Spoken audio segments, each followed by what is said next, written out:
Assalamualaikum warahmatullahi wabarakatuh. Apa kabar semuanya? Sehat? Alhamdulillah.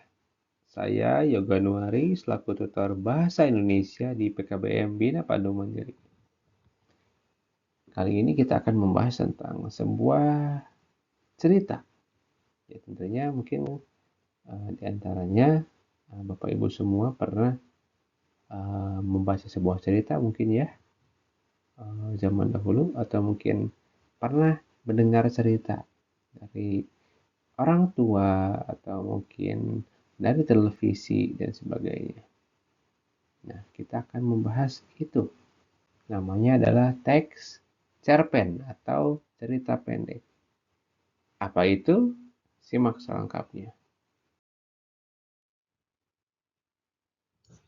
Cerpen atau cerita pendek ya, merupakan suatu bentuk hasil pekerjaan seni kreatif ya, yang objek permasalahannya adalah tentang manusia beserta kehidupannya ya, dengan bahasa uh, sebagai medianya serta mengandung amanat atau nilai-nilai.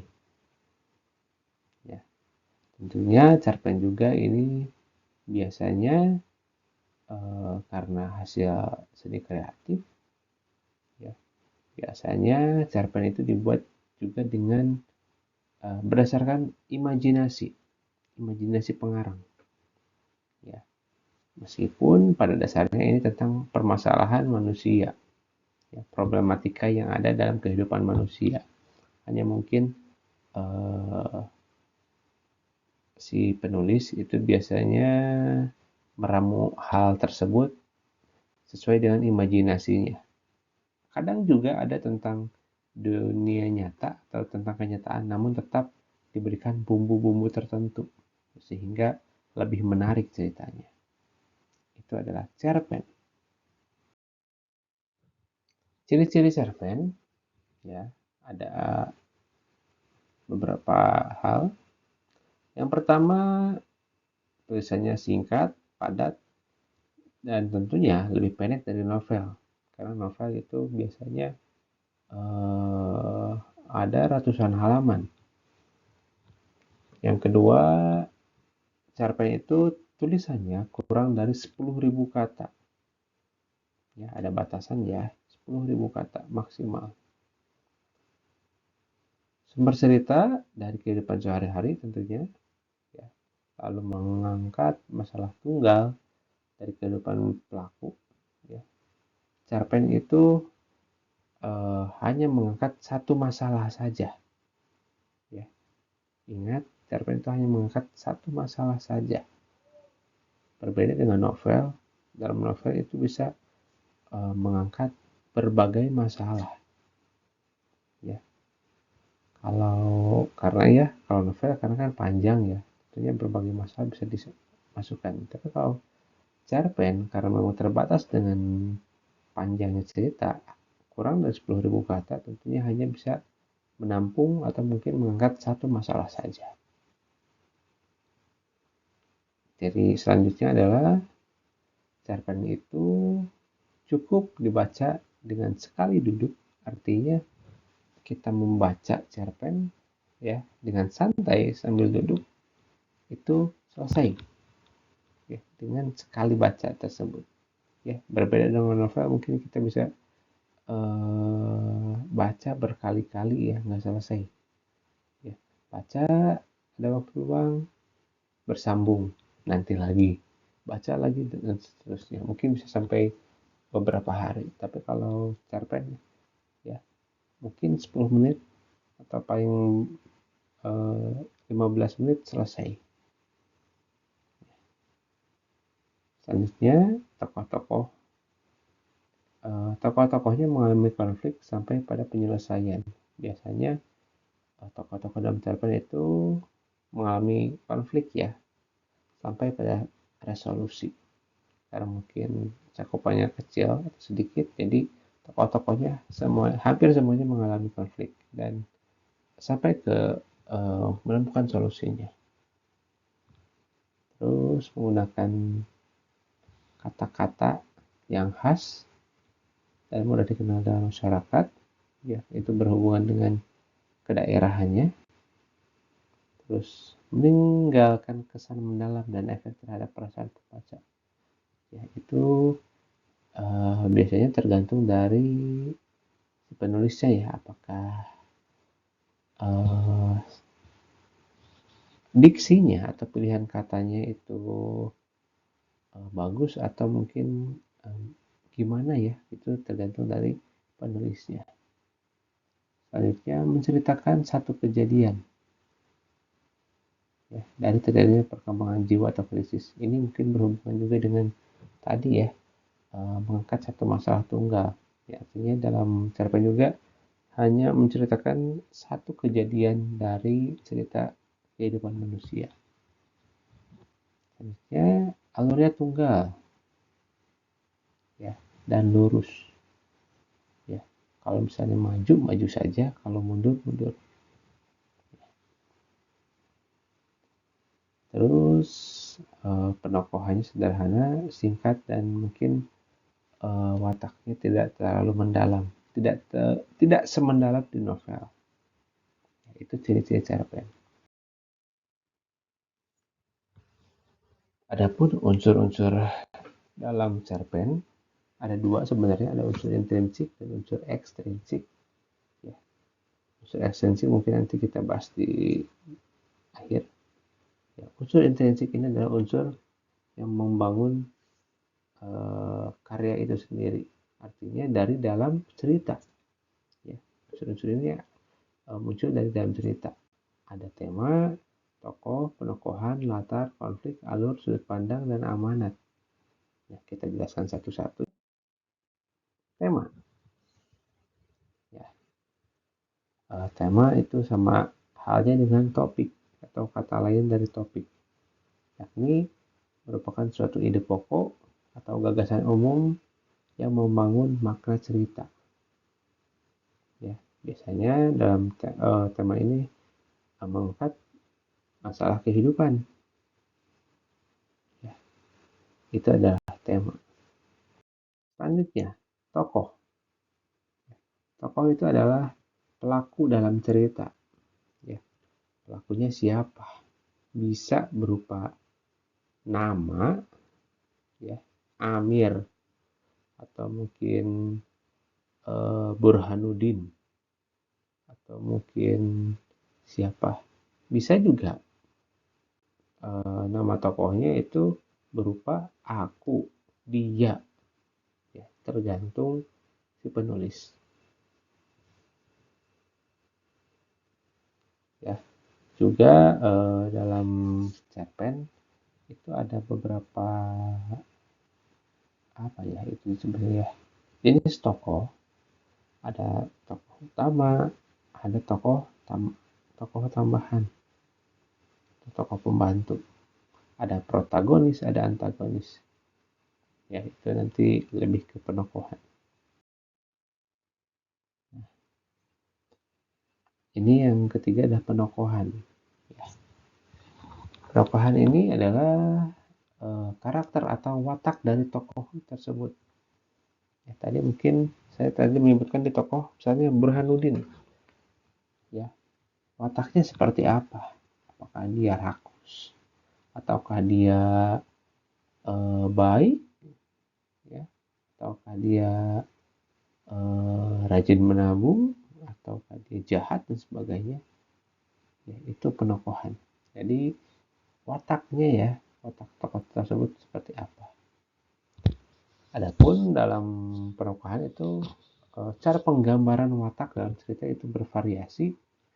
Ada yang disebutkan langsung dalam cerita, misalnya Burhanuddin itu seorang pejabat yang tamak, misalnya ya, itu kan disebutkan langsung. Ya. Ada juga dengan cara yang lain, ada dengan tanggapan tokoh lain. Ya. Tanggapan tokoh lain tersebut biasanya muncul dalam percakapan ya, percakapan tokoh yang lain. Ya, misalnya ada ibu-ibu sedang ngerumpi, ya, membahas tentang tokoh yang nggak ada di sana. ya, yang tidak ada dalam pergunjingan di sana, ya, itu otomatis watak orang lain, si Burhanuddin itu misalnya sedang diobrolin sama ibu-ibu, akan muncul, oh ternyata si Burhanuddin itu orangnya baik dan sebagainya. Ya. Cara yang lain adalah dengan perkataan, perilaku, dan pemikiran. Artinya cara ketiga ini itu tidak secara langsung ya digambarkan dalam cerita, tapi kita bisa mengambil makna watak orang tersebut dari perkataannya, dari dialognya dalam cerita tersebut, dari perilaku dan pemikiran-pemikirannya dalam cerita. Ya, apa yang dia lakukan, ya, bagaimana respon dia terhadap suatu masalah dalam cerita itu kita dapat simpulkan. Misalnya, ya, si Burhanuddin itu terlilit hutang, ya, karena hutangnya sangat besar, misalnya 100 juta, akhirnya si Burhanuddin meninggalkan kontrakannya dan berniat untuk melarikan diri ke luar kota. Nah, dari contoh yang saya sebutkan barusan, kita bisa melihat ya watak si Burhanuddin itu seperti apa. Ya, oh ternyata Burhanuddin itu pengecut.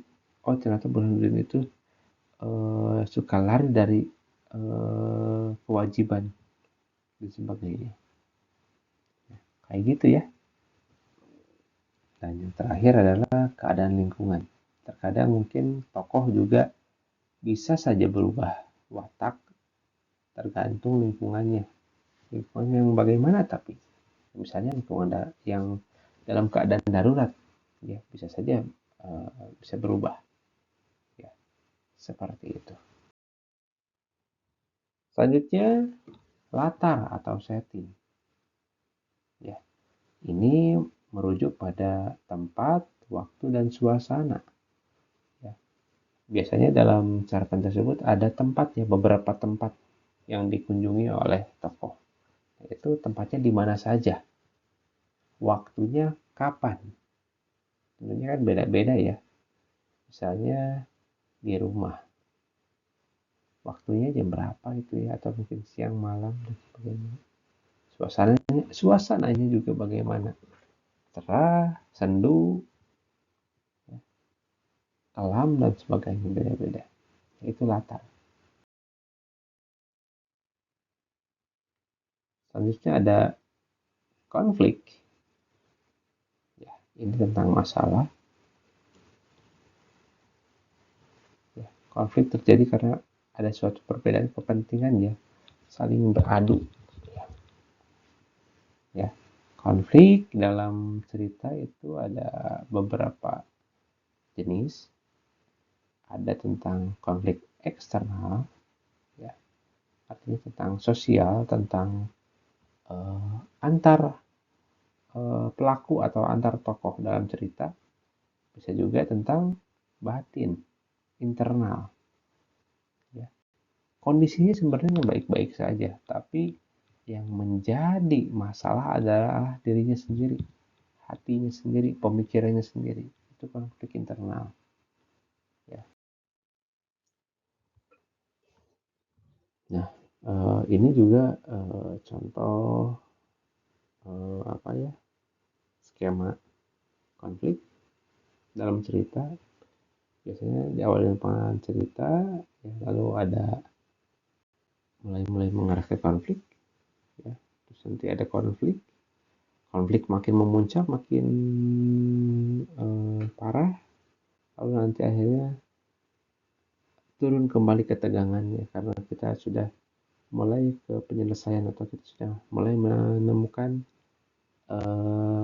solusinya, pemecahan masalahnya. Selanjutnya ada alur atau plot, ya, bisa juga disebut dengan rangkaian cerita, ya.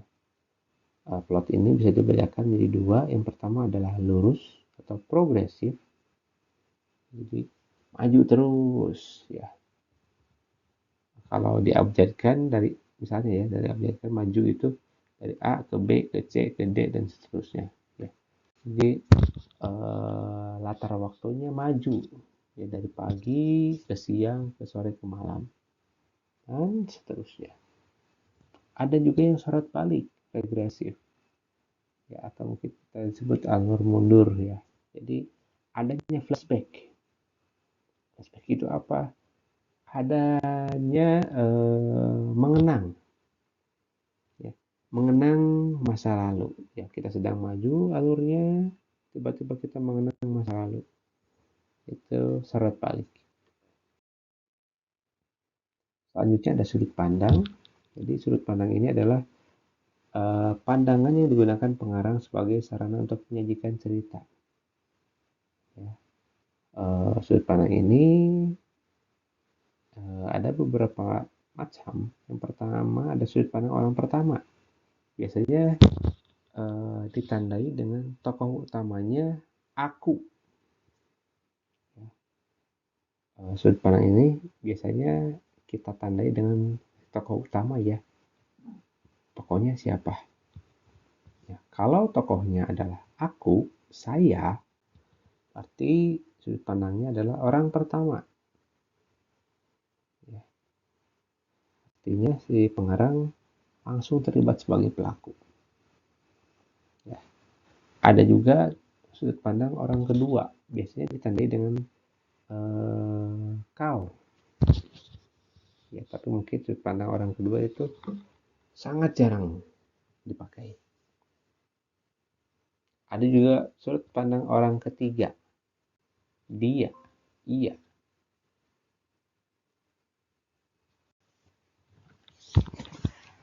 Sebentar.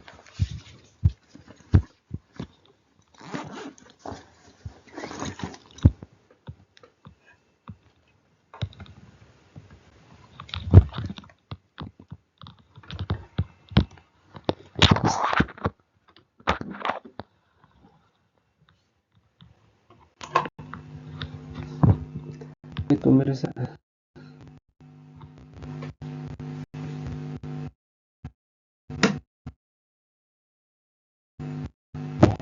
atau iya, atau juga bisa dengan nama ya, Saroni, Joko, masuk dengan pandang ya, pengarang itu menjadi di luar tokoh utama.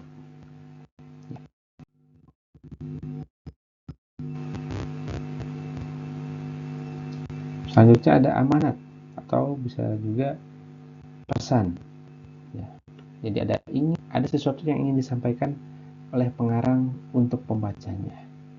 Biasanya berupa nasihat-nasihat atau mungkin hikmah yang bisa diambil tersebut.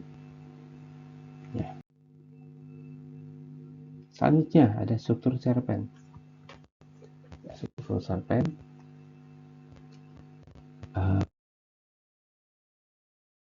ada abstrak, ada orientasi, konflik, ada evaluasi tentang konflik, ada solusi, macam salah satu dan kodak lainnya dari di sini banyak sekali. Intinya dari struktur cerpen ini hanya 3 ya, yang hal utamanya adalah orientasi, komplikasi, sama resolusi. Ya, adapun yang lainnya itu merinci ya, merinci struktur biar lebih jelas lagi. Nah, tadi kita sudah membahas tentang unsur intrinsik, dan ini unsur yang kedua adalah unsur ekstrinsik ya. Unsur ekstrinsik ini adalah unsur yang berada di luar karya tersebut. luar karya tersebut, tapi secara tidak langsung dapat mempengaruhi isi ya, apa saja itu ya. Biografi pengarang ini bisa berupa tentang lahirnya pengarang, di mana, kapan lahirnya, kondisinya sedang bagaimana saat itu, ya. Pendidikan juga, dia si penulis pendidikannya apakah sampai SMA ataukah di perguruan tinggi, ya, jurusannya apa, itu juga akan mempengaruhi, ya. Terus profesi, ya, contohnya ada M. Hadini, itu seorang pramugari, juga dia nulis novel, ya. Atau mungkin penulis yang lain mungkin ada profesinya di luar menulis, mungkin ada, ya. Itu juga prestasi apa yang pernah penulis tersebut dapat, ya. Jadi biografi pengarang tentang kehidupan pengarang itu sangat mempengaruhi karya yang dia buat, termasuk juga itu juga mempengaruhi isi ceritanya. Tersebut dibuat tahun 2000 ke atas akan berbeda dengan karya sastra atau cerpen yang dibuat tahun 60-an, 80-an. Itu beda, ya. Bukan hanya isi, juga apa ya, bahasanya yang berbeda. Bahasa zaman 60-an 1960 dengan sekarang 2024 itu akan berbeda bahasanya. Selain biografi, ada juga nilai-nilai, ya, ada nilai moral, sosial, agama. Itu sesuatu yang langsung juga, ya, karena yang tadi saya sebutkan itu nilai-nilai tersebut muncul di zaman karya tersebut dibuat, mempengaruhi karya tersebut sesuai zamannya, ya. Nilai moral zaman mungkin tahun 80-an itu berbeda dengan nilai moral zaman sekarang, ya. Zaman sekarang kita di medsos sudah lumrah untuk cukri dan sebagainya, ya, untuk kepentingan publik. Mungkin zaman dulu tidak, ya, seperti itu. Nilai dan biografi tersebut mempengaruhi. Nah, itu yang disampaikan cerpen, teks cerita pendek. Mudah-mudahan silahkan belajar kembali